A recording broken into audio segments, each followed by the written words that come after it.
Before we start the game, what is that? What is that? Look at these lot. More embarrassing than Steelers fans tonight. Hello, I'm not going to lie to you. I'm annoyed. Well, actually, this is going to be quite quick because A, my mum is going to sleep down the hall. B, I've got a KFC on the way. And 3, this room, well, my bedroom, is very warm because the radiator was left on all night. Panthers lose 2-1 in a shootout to the Belfast Giants. Let's talk about it because, funnily enough, I don't want to talk about it anymore for the rest of the game. So, Panthers come out of the blocks, flying, still no Matt Marcineau due to personal reasons, sending my love all to him. I hope all is well with him. We don't know what it is, but, you know, probably for respectful reasons, we don't know what it is. But Chase Pearson is back in the lineup. Yes, the Eggman himself, Chase Pearson, back in the lineup. He's been thoroughly missed. He's definitely been our best forward when he's been healthy. And start of the game, Panthers come flying out the traps. They're hitting. Oh my God, physicality. Nolan Vulcan hits someone along the boards, and I thought for a second that Danny Stewart had watched the video I made and told Nolan Vulcan to go and be like Riley Brandt. But no, that was probably his only bit of hitting that he did all night, unfortunately. But the Panthers come flying out the traps. The referees, I think, call 3 penalties on the Panthers in the first period. Pardon me. But the referees call at least 3 or 4 penalties on the Panthers in the first period. Before you get mad at the refs, you need to remember that we had 2 power plays in the first period. We didn't get any more power plays for the rest of the game. We'll get on to that. So already the refs are very, very whistle happy all throughout the first period. But every single penalty kill that was required of us, we smashed it, got it out of the zone, and Belfast didn't look like scoring. Where's that come from? Danny Stewart must have hammered home the penalty kill because I don't know what happened. It was like watching a completely different team. The goal in the first period, there was only one goal and it went the way of the Panthers. I can't remember who it was. Oh, I can actually. It was Brendan Harris. So Brendan Harris, we're passing it around on, I don't even know if it was the power play. Passing it around, Brendan Harris throws something on net. It hits Chase Pearson in front and deflects in. I don't think he had any idea it was going to hit him. He had no input in that goal. But Chase Pearson, in his first game back, scores and it's 1-0 Panthers. You'd think they'd take that energy into the second period. You would be mistaken. Panthers come out of the blocks in the second. Awful. They stay awful. And they finish awful. The Panthers had 3 shots on goal in the second period. 3. Kevin Carr was playing out of his skin.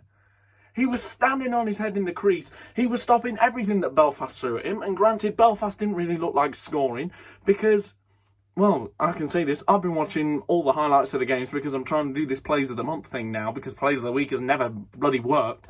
So I'm trying to do this Plays of the Month thing. Belfast, they are lacking in a bit of goal scoring. They need someone who's a pure finisher.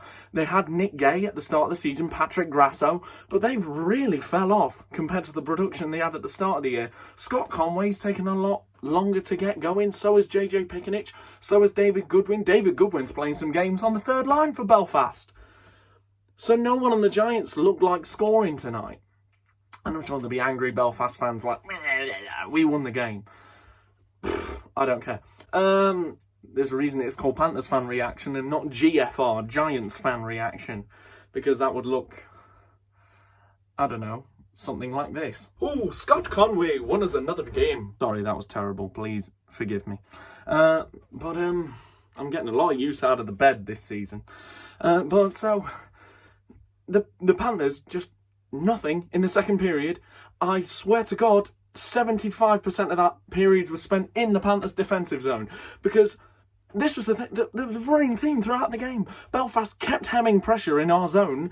When we got the pressure in Belfast zone, we'd have like probably 2 shots and then it was cleared out. What's the difference? I'm going to sneeze.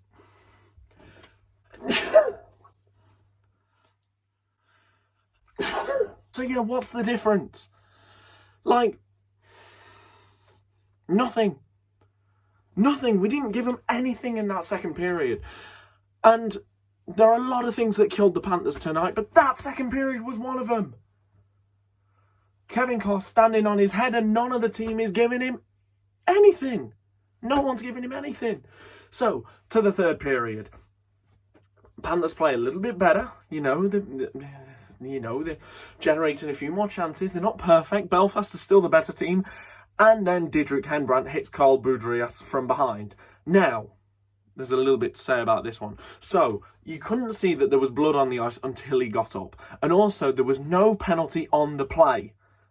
Giants fans are going to come at us now and be like, oh, you know, Panthers fans chanting the player's name after he hit the man from behind on the anniversary of Adam Johnson's death. Right, so, there's a I don't even know how that's an argument. There is a difference.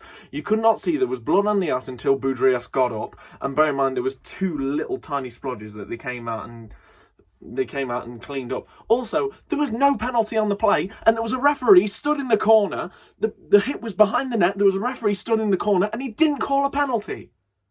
There's a big difference. And also, they're going on Twitter and saying, oh, all the Panthers fans should be ashamed of themselves. I thought the whole thing was like, we didn't let a few spoil the rest. Like, we didn't let a few fans of a fan base spoil the reputation of the other ones. Pick a lane. Pick a lane. So, yeah. Belfast go on a 5-minute power play. They didn't really look like scoring all game until, you know, try and get anyone to kill off a 5-minute power play without scoring. They work it around. It was either a pass or a bank-off car, and I can't even remember who put it in. Was it Ryan Smith? I don't know. Ryan Smith, Kieran, it could have been any of them, I don't care. But they score, and the game's tied at 1, and Panthers do an amazing job of killing off the rest of the penalty.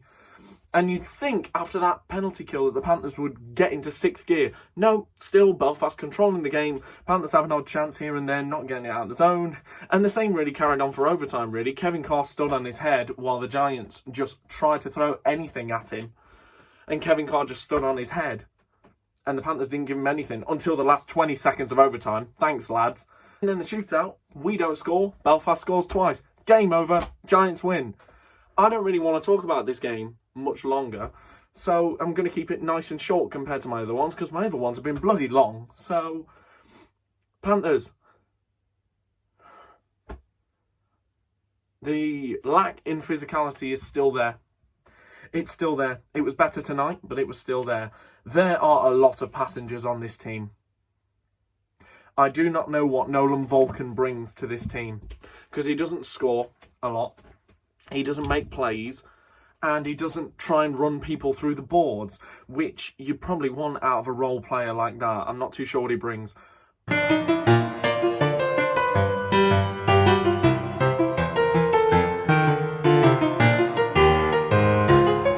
Ross Armour. He had a good 2-goal game. That was a while ago now. Brendan Harris is very inconsistent. Mitch Fossier, in the last 2 games I've seen, he's not played very well. Tim Doherty's very slow out of the blocks this year. Jared Hildeman doesn't really bring anything.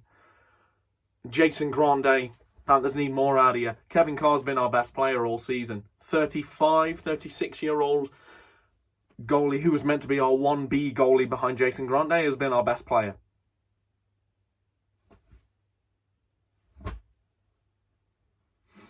Sheffield have just got rid of Nick Seitz today, and they brought in Mitch Hurd. He's a point a game with the Steelers, and he was a point per game player with the Clan last year. Where's that coming for us? There's a lot of things to sort out, and yes, it's still very early in the season. But if Belfast score 1 goal in your barn in regulation, you should be winning that game. This is not the treble-winning Belfast of 2022 to 23, where Scott Conway was scoring, 90 points a season, and Goodwin was, when he wasn't playing in bloody Spain, was putting up 70 points a season. This is not the Belfast of old. Jackson Whistle did what he had to do. He was no Kevin Carr tonight. And by the way, neither of the goalies got man of the match. What the hell is that? Marcus Ericsson for the Giants. And yes, Alfaro was our best skater tonight. Alfaro played the game of his bloody life. But still, Kevin Carr, how many shots did he stop? Just infuriating tonight. Everything. So, if I've missed anything, I do apologise. I can always cover it in a later video, but that's about it, really. I don't really want to talk about this game for much longer. So Panthers lose. We didn't play well against Coventry. We didn't play well tonight. It needs sorting. And even in my Dundee reaction that I did, Dundee scored 2 goals in the third period because we didn't play well. One of them was short-handed. There's a lot of things that need sorting. There are a lot of passengers on the team and that needs addressing. There's only so much that Chase Pearson, Kevin Carr and Matt Alfaro can do. There's still time. There's still time to sort it. And at a point's better than no points. But like I said, if the Giants are scoring 1 goal in regulation in your barn, you need to win that game. So that is it. I'm sorry if I've missed anything. If you have any comments saying, oh, you missed this, I'll address them in the comment section. But thank you very much, everyone, for watching. Still, thank you so much for watching all the videos on my channel. I do appreciate it. But that is going to be enough from me because I'm going to go and eat some lovely Kentucky Fried Chicken. Hashtag KFC, sponsor me, please. But ladies and gentlemen, thank you very much. I hope you've enjoyed. I hope you've enjoyed, a bit of a rant. It's made a change from the last 2 games. But thank you very much, and see ya. Oh, sorry, one more thing I forgot. Put an import, on the 4th line, so either Bettridge, Kelsall, or Ulrich can play on anything but the 4th line, Danny Stewart. We get a check to the head penalty. That was a check to the elbow.